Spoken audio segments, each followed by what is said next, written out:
विदुर की वो गलती जिससे हुआ महाभारत। द्वापर युग के दौरान महाभारत का युद्ध पांडवों और कौरवों के बीच हुआ।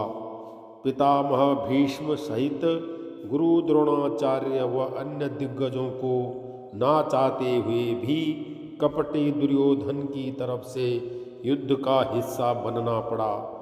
यह बात उन्हें बार बार अंदर ही अंदर कचोटती थी, लेकिन वो हस्तिनापुर की तरफ अपने प्रिय पांडवों के खिलाफ युद्ध लड़ने को मजबूर थे। युद्ध ना हो इसके लिए कई बार दुर्योधन को मनाने का प्रयास किया गया, लेकिन अपने भाइयों से ईर्ष्या की सारी हदें पार कर चुका धृतराष्ट्र पुत्र पांडवों को 5 गांव तक देने को तैयार नहीं था। क्या यह युद्ध सिर्फ दुर्योधन और धृतराष्ट्र की महत्वाकांक्षाओं के चलते हुआ? पितामह भीष्म की माने तो युद्ध भले ही दुर्योधन की जिद के कारण हुआ हो, लेकिन इसके पीछे विदुर की कुछ गलतियां भी जिम्मेदार हैं। महात्मा विदुर धर्मराज यम के अवतार थे। विदुर नीति दुनिया भर में विख्यात है। उन्होंने कई बार धृतराष्ट्र को गलतियां करने से रोका। धृतराष्ट्र कुछ भी गलत करते तो विदुर उन्हें टोकने से खुद को नहीं रोक पाते थे। धृतराष्ट्र ने उनकी सलाह नहीं मानी, जिसके कारण कौरवों का विनाश हुआ। जिस प्रकरण की हम बात कर रहे हैं वो वर्णावृत कांड से जुड़ा है।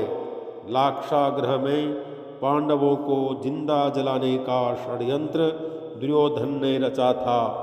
लाख का महल तैयार करवाया गया ताकि वो तुरंत अग्नि पकड़ ले और सभी पांडव महल के अंदर जलकर प्राण त्याग दे।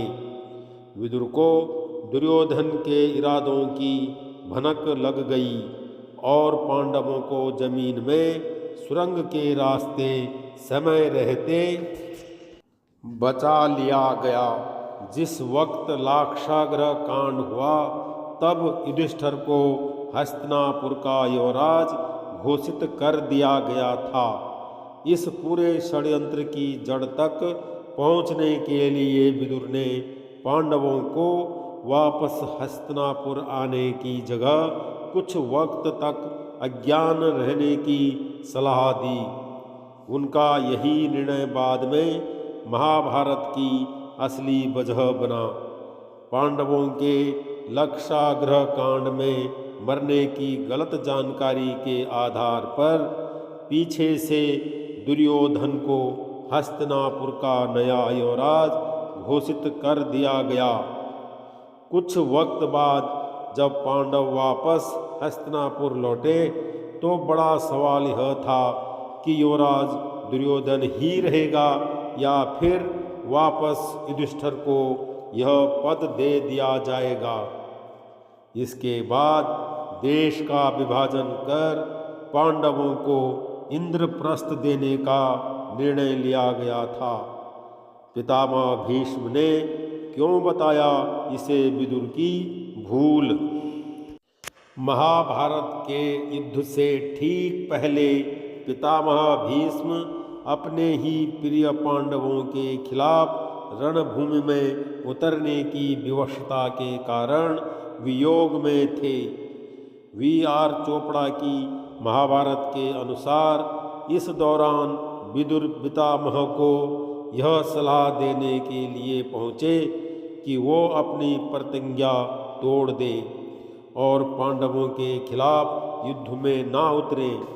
इस वक्त पितामह ने विदुर को खरी खोटी सुनाई। उन्होंने कहा कि लाक्षागृह कांड के बारे में विदुर ने समय रहते ही बता दिया होता तो वो तत्कालीन युवराज यानी युधिष्ठिर की हत्या का परपंच रचने के आरोप में महाराज धृतराष्ट्र को दुर्योधन को मृत्युदंड देने के लिए मजबूर कर देते। ऐसे में एक ही वक्त में दो युवराज वाली दिक्कत भी पैदा नहीं होती और शायद महाभारत का युद्ध नहीं होता।